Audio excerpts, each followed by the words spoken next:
Okey, pertama kalau kita lihat keadaan krisis yang kali ini dia berbeza sedikit dengan krisis yang sebelumnya. Kalau kita lihat pada tahun 1998-97, kita mengalami krisis mata wang. Okey, lepas itu kita ada krisis daripada negara maju, US dan sebagainya. Adanya serangan pengganas katanya di WTC. Dan yang terbaru sekali ialah krisis di waktu COVID-19. Yang mana kita ada PKP dan sebagainya lah. Di situ kalau kita lihat banyak negara yang terkesan kerana COVID. And then yang terbaru, sebelum sahaja perang Asia Barat ini, kita ada perang Ukraine dan juga Russia. Dan last sekali ialah declaration ataupun pengumuman tarif daripada US kepada negara-negara yang dia tidak sekutu ataupun tidak rapat, yang kita panggil rakan dagang, dan akhirnya mereka mengenakan tarif yang tinggi. Okey. Apa yang berlaku pada kali ini ialah sedikit unik, berbeza dengan sebelum-sebelum ni, kerana kita pernah mengalami kenaikan harga bahan api tau. Banyak kali bahan api meningkat. Tetapi bahan api itu meningkat mungkin disebabkan oleh beberapa faktor, permintaan dan penawaran, dan juga mungkin kawalan dari segi penawaran oleh negara-negara pengeluar minyak. Tetapi kali ini agak unik kerana kita ada sekatan ataupun ketidaklancaran laluan Selat Hormuz. Kalau kita tahu Selat Hormuz itu adalah sangat penting, selain daripada Selat Melaka, dan juga ada satu lagi selat di sebelah Selat Hormuz itu.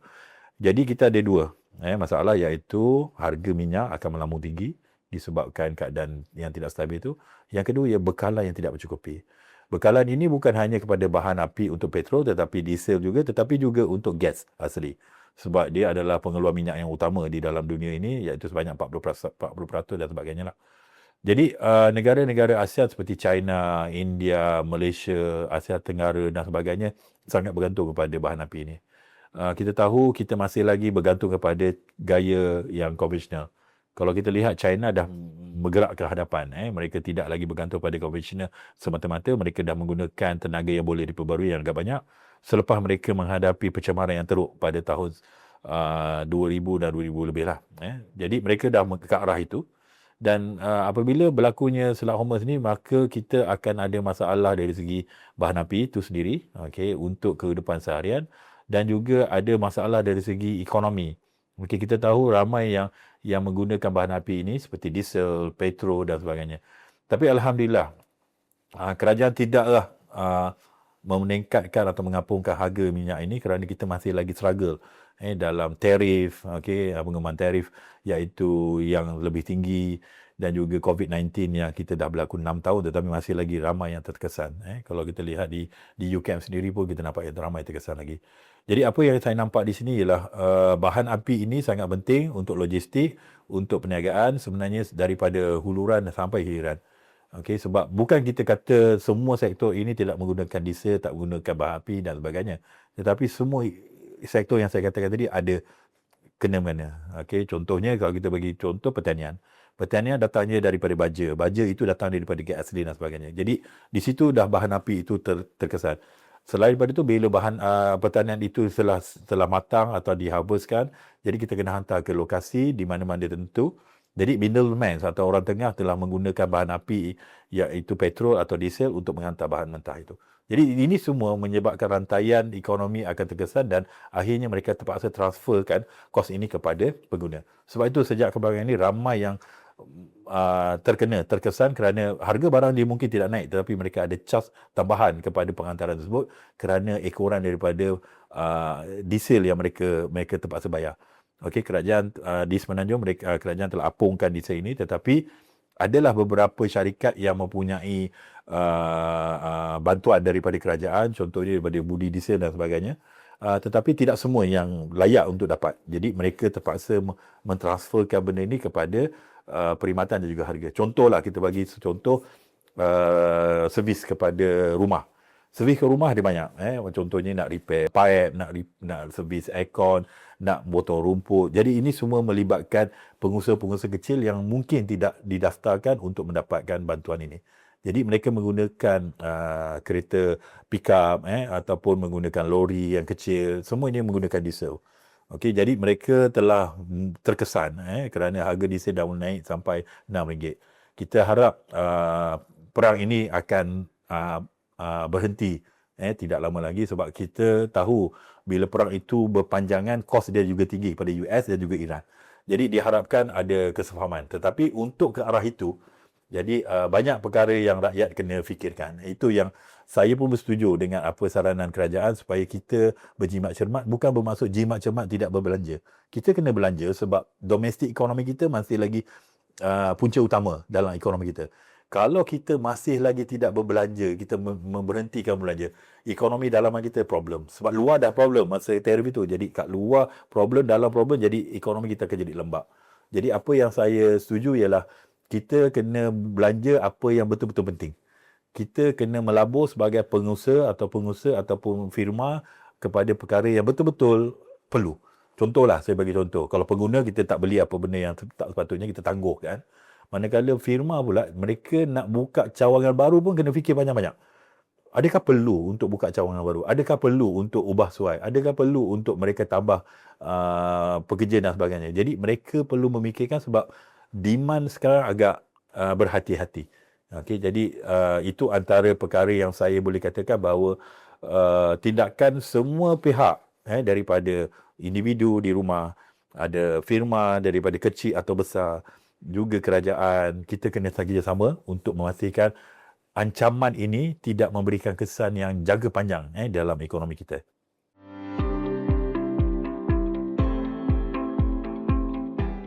Okey, kalau kita lihat seperti mana apa yang saya bincang tadi, okey, kita perlu ada kerjasama antara semua pihak, individu, firma, kerajaan.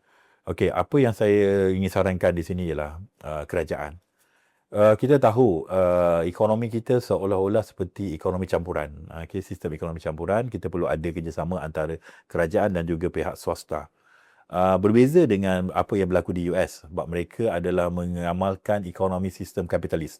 Bila kapitalis ni, mereka lebih melihat kepada peranan swasta untuk membantu ekonomi, manakala kerajaan akan menyediakan keperluan asas, seperti pertahanan dan sebagainya lah. Cuma di sini apa yang saya nampak di sini ialah kita tidak bersifat macam negara China. China dia lebih kepada sistem sosialis atau kita panggil perancangan pusat dalam ekonominya. Kebanyakan perkara yang ditentukan oleh di China adalah ditentukan oleh kerajaan dia sendiri, iaitu presiden yang memerintah pada waktu ini adalah orang yang paling penting akan menentukan apa yang negara mereka perlu ada pada beberapa tahun yang akan datang. Manakala swasta akan bantu apa yang kerajaan tentukan.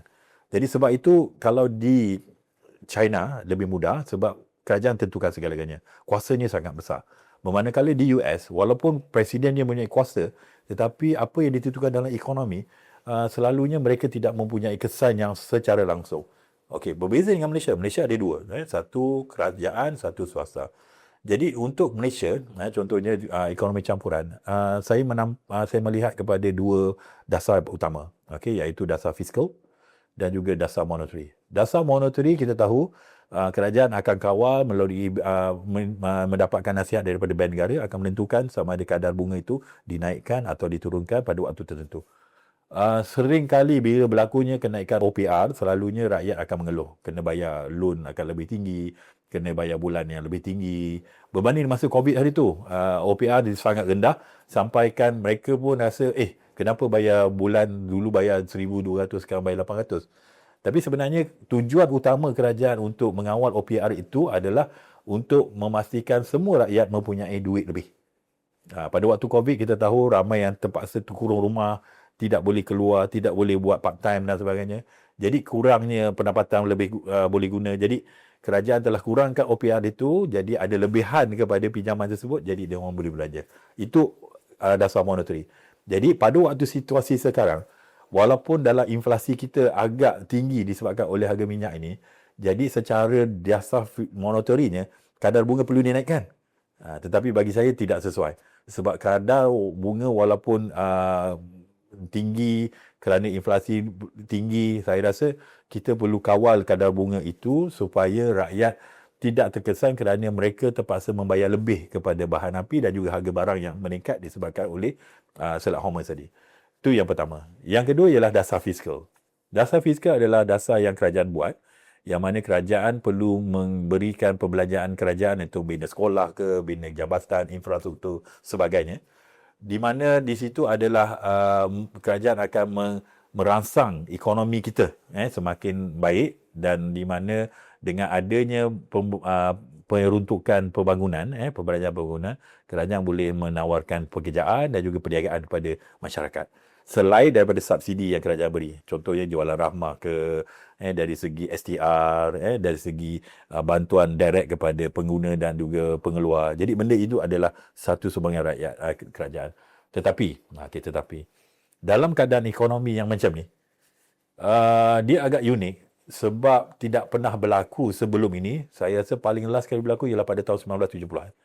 Waktu itu stesen minyak hampir banyak stesen minyak tutup kerana bakalan tak cukup. Jadi apa yang kerajaan perlu buat ialah tidak perlu meniru apa yang berlaku pada waktu itu, tetapi kerajaan melihat apa yang patut kita buat yang terbaik untuk rakyat.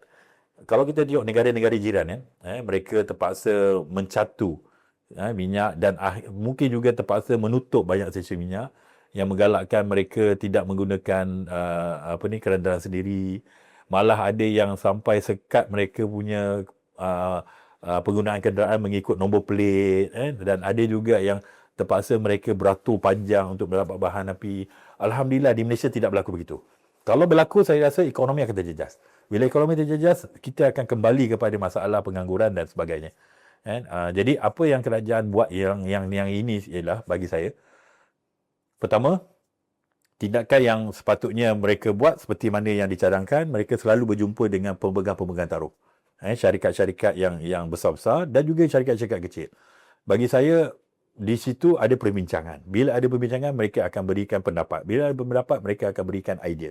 Jadi di situlah satu perkara yang kerajaan putuskan, tidak hanya melihat kepada decision di atas meja ataupun kita panggil top down saja. Kita kena tengok apa yang berlaku daripada bottom to up. Maksudnya, apa rakyat perlu? Apa rakyat yang terasa sekarang? Apa rakyat inginkan? Apa rakyat ingin tahu? Jadi ini semua penting. Sebab kerajaan yang ada sekarang, adalah gabungan antara kerajaan yang dahulu dengan yang sekarang, yang baru, mempunyai idea yang banyak, yang dulu mempunyai pengalaman.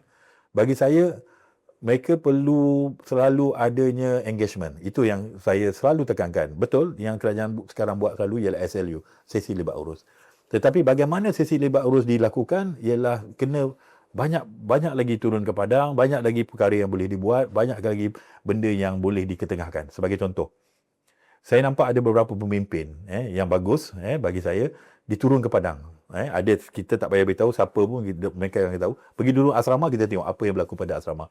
Makanan macam ni, toilet macam ni. Jadi cara itu adalah cara yang sepatutnya kita buat. Turun ke padang, kita nampak apa rakyat buat. Jadi bila kita beri benda itu, jadi semua asrama yang ada di bawah pemimpin tersebut, mereka lakukan benda yang sama, jadi rakyat rasa seronok untuk belajar. Itu yang kita nampak. Begitu juga saya tengok ada beberapa pemimpin ataupun kerabat diraja yang suka buat kembara di seluruh negeri. Itu satu cara yang bagus.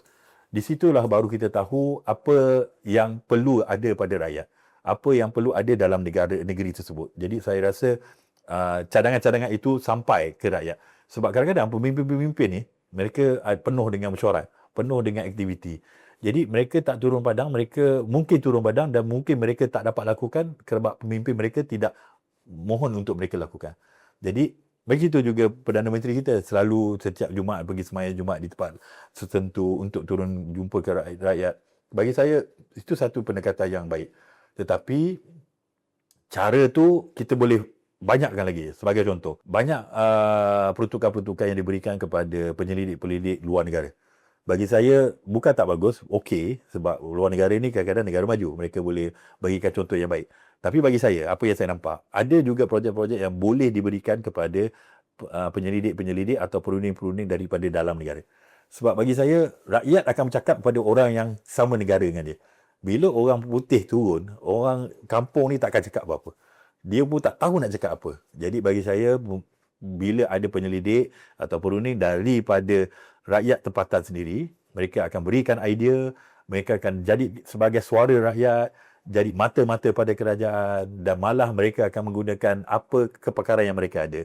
Mereka boleh buat benchmarking, mereka boleh buat research, mereka boleh buat method, policy makers dan sebagainya. Jadi gabungan ini sebenarnya boleh memudahkan apa yang kerajaan lalu. Jadi kerajaan tidak perlu buat semua, tapi boleh gembelingkan apa yang ada untuk pastikan negara kita ke arah yang lebih baik.